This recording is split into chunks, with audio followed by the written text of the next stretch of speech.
citoyens concernés. En 1938, l'Espagne avait connu la bataille de l'Èbre entre républicains et insurgés nationalistes. Eh bien, plus de 70 ans après, c'est une nouvelle bataille qui se joue autour de l'eau de ce fleuve espagnol, au plus gros débit du pays, une eau convoitée par plusieurs régions à des fins d'alimentation. L'affaire a même été portée devant le tribunal constitutionnel. Stéphane Rattino et Benoît de Tunis, c'est notre vue d'Espagne de ce samedi.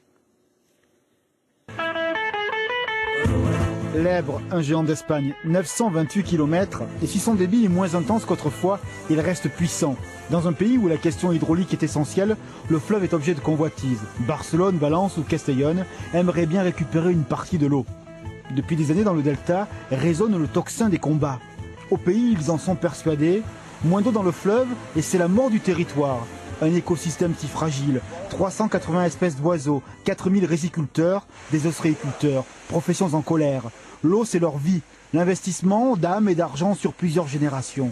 Ramon dirige une entreprise familiale, 14 salariés. Barcelone, Valence ou Castellón, c'est pareil, non au transvasement.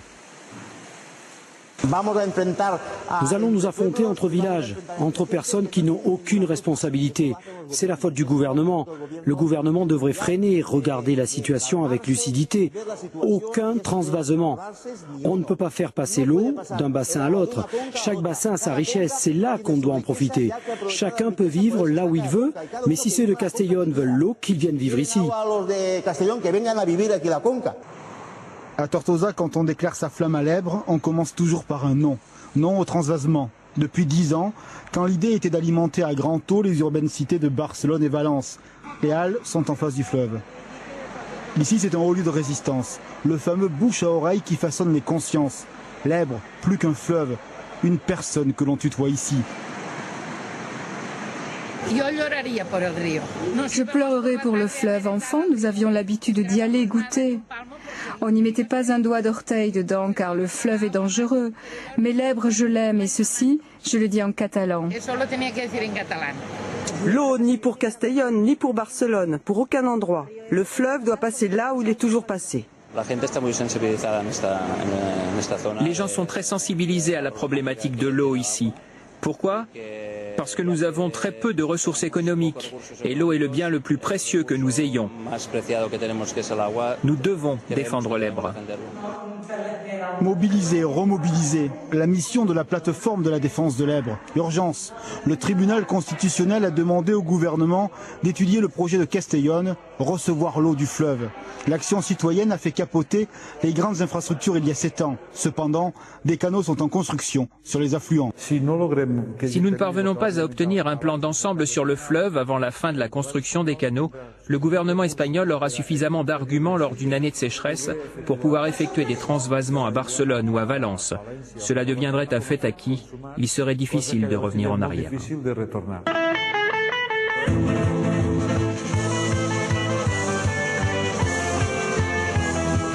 L'Èbre, encore et toujours à la une, la part d'identité de ce bout de territoire au sentiment d'abandon. Pas à côté de Barcelone, si loin de Madrid. Alors cette nouvelle demande de Castellón, une blessure supplémentaire. Sylvia, journaliste à Tortosa, elle est la spécialiste du fleuve, de ses conflits, de ses luttes. J'ai la sensation que la mobilisation ne va pas être aussi grande qu'auparavant. Le sentiment anti-transvasement est réel. Des gens vont s'y opposer. Cependant, le transvasement ne sera pas aussi important que la première fois. La demande en eau est inférieure. Ensuite, le contexte a changé. Les gens sont plus préoccupés par la crise économique en ce moment. Les amis du fleuve le savent, ils luttent à main nue face au lobby de la construction, de l'eau, de la politique.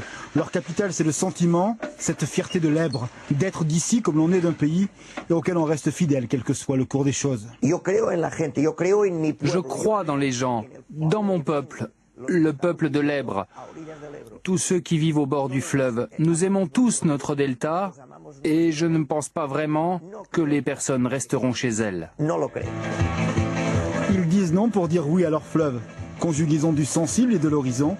Leur âme, 10 ans après, cette autre bataille de l'Èbre ne fait que continuer. Nous vous en parlions hier soir.